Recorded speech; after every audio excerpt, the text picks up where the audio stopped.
বাংলা বিষয়ের উপরে 30 নম্বর বরাদ্দ রয়েছে। আর এই 30 নম্বরের মধ্যে একটা পর্ব রয়েছে ব্যাকরণ। সেই ব্যাকরণের আবার প্রাথমিক পর্ব রয়েছে ধ্বনি বা ধ্বনিতত্ত্ব। এখান থেকে অনায়াসে বেশ কয়েকটা নম্বর পাওয়া যায় একটু কৌশল রপ্ত করলে। তো ধ্বনি বর্ণ সোজা কথায় ধ্বনিতত্ত্ব অর্থাৎ সমগ্র আলোচনাটা এখানে তোমরা পেয়ে যাবে।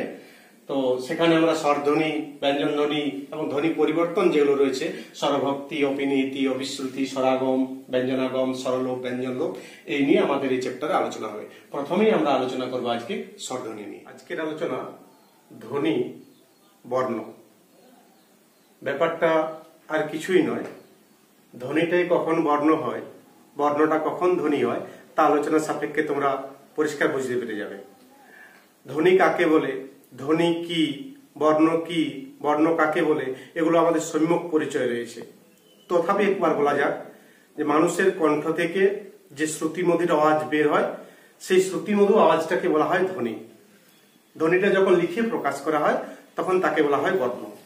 যা এখন সেই ধ্বনিকে আমরা দুভাবে ভাগ করি, স্বর এবং ব্যঞ্জন, অর্থাৎ স্বরধ্বনি, ব্যঞ্জন ধ্বনি। এখন আসা যাক স্বরধ্বনি নিয়ে আলোচনাতে। স্বরধ্বনির ডেফিনেশন মুখস্থ না, যদি আমরা একটু কৌশল আয়ত্ত করি যে স্বরধ্বনির বৈশিষ্ট্য কি। 1 নম্বর বৈশিষ্ট্য, স্বরধ্বনি কি হবে, স্বাধীন হবে, অর্থাৎ অন্যান্য বর্ণের সহযোগিতা ব্যতিরেকে স্পষ্টভাবে উচ্চারিত হবে। এটা হচ্ছে স্বরধ্বনির প্রধান বৈশিষ্ট্য। তার বিপরীত যদি করা হয় সেটা হচ্ছে ব্যঞ্জন ধ্বনি, অর্থাৎ ব্যঞ্জন ধ্বনি বাদ দিয়ে অন্য ধ্বনি রয়েছে স্বর, তাহলে স্বরধ্বনির সহযোগিতাতে ব্যঞ্জন ধ্বনি উচ্চারিত হবে। সেগুলো ব্যঞ্জন ধ্বনি যখন সংজ্ঞা হবে তখন পরিষ্কার হবে। এখন স্বরধ্বনিকে যদি আমরা বিশ্লেষণ করি বা তার শ্রেণীবিভাগে যাই তাহলে দুটো দিক আমরা পাবো। শ্রেণীবিভাগে দুটো মানদণ্ড পাওয়া যায়, একটা হচ্ছে উচ্চারণের সময় আর একটা হচ্ছে গঠন। এখন দেখো, উচ্চারণের সময় কোনো কোনো ধ্বনি উচ্চারণ করতে বেশি সময় লাগে, কোনো কোনো ধ্বনি উচ্চারণ করতে কম সময় লাগে। যেমন দেখো, যদি আমরা 4টি ধ্বনি নিই, অ, আ, হস্যই, দীর্ঘই, বারংবার বলো, কোনো মুখস্থ না, অ, আ, হস্যই, দীর্ঘই। দেখো 4টির মধ্যে দুটোতে বেশি সময় লাগছে, আবার দুটোতে কম সময় লাগছে। যেমন দেখো, অ, হস্যই, আ, দীর্ঘই। দেখো দেখি এবার ঠিক করো।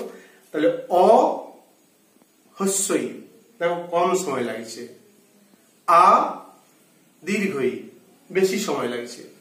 তাহলে দেখো, এরকম যদি বিচার করা হয় তাহলে এগুলো, যেমন আবার দেখো, হস্যই, হস্য, কম সময়, দীর্ঘই, দীর্ঘ, বেশি সময়। তাহলে যে স্বরধ্বনিগুলো উচ্চারণ করতে সময় কম লাগছে সেগুলো হ্রস্বস্বর। হ্রস্ব শব্দটা এসছে হ্রাস থেকে। কি হ্রাস? হ্রস্ব শব্দের অর্থ আবার তোমরা সুবিধার্থে করে নিতে পারো কম। কি কম? না উচ্চারণের সময় কম। দীর্ঘ, এটাতে বুঝতেই পারছো কি দীর্ঘ, না উচ্চারণের সময় দীর্ঘ। কখন দীর্ঘ? না উচ্চারণ করার সময়। কি উচ্চারণ করার সময়? না স্বরধ্বনি উচ্চারণ করার সময়। তাহলে দেখো, হ্রস্বস্বর, দীর্ঘস্বর, এরপরে আর কোনো অসুবিধা নেই। যেমন অ, আ, হস্যই, দীর্ঘই, 4টির মধ্যে আমরা বেছে নিতে পারবো কোন দুটি হ্রস্ব, কোন দুটি দীর্ঘ।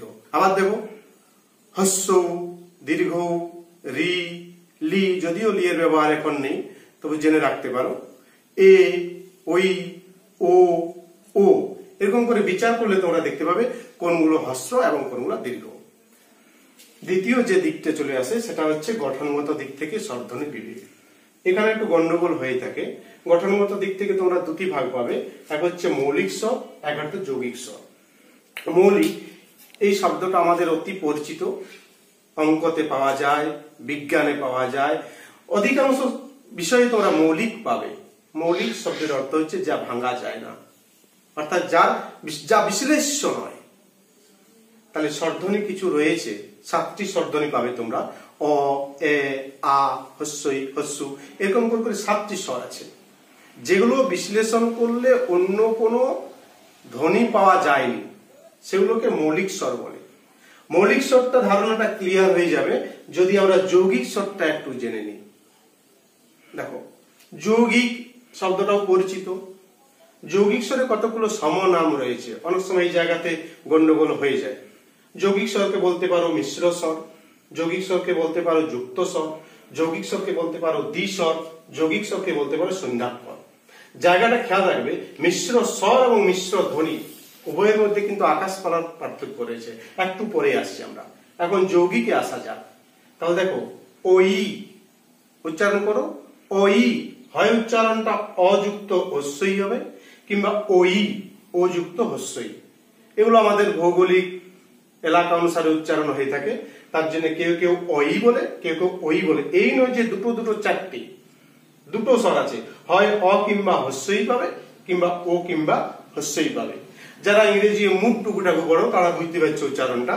তাহলে ওই ওই, ঔ ঔ অযুক্ত হস্য, ঔ ও যুক্ত হস্য, অর্থাৎ যে কোনো দুটো স্বর তোমরা পাবে, তার জন্য এগুলোকে বলছি আমরা যৌগিক স্বর। প্রসঙ্গক্রমে একটু দেখে নেওয়া যাক মিশ্র ধ্বনি এবং মিশ্র স্বর নট ইকুয়াল, এগুলো কিন্তু একই রকম নয়, এই জায়গাতে গন্ডগোল হয়ে থাকে।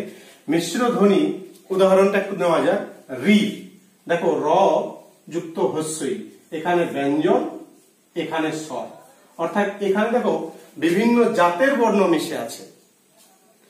আর মিশ্র স্বর যেটা ওই, এগুলো তোমরা কি পেয়েছো না স্বর পেয়েছো, সবগুলোই দেখো অযুক্ত হস্যই অযুক্ত হস্যই। তাহলে মিশ্র ধ্বনি রি, কেন মিশ্র ধ্বনি না এখানে স্বর এবং ব্যঞ্জন র এবং হস্যই মিশে আছে। সমগ্র বর্ণমালাতে তোমরা যদি বিশ্লেষণ করো চুলচেরা ভাবে যদি দেখো তো একটাই মিশ্র ধ্বনি পাওয়া যায়, সেটা হচ্ছে রি। এ কারণে দেখবে আজকাল কি হচ্ছে, রি এর ব্যবহারটার পরিবর্তে সবাই র এর ব্যবহার করে দিচ্ছে। যেমন দেখবে রিজু, রি বর্গজে হস্য বানানটা হওয়া উচিত, কিন্তু এখন লিখে দিচ্ছে রয় হস্যই বর্গজে হস্য। ব্যাপারটা এই জায়গাতে, এ কারণে এই জায়গাটা আমাদের কিন্তু একটু জেনে নিতে হবে।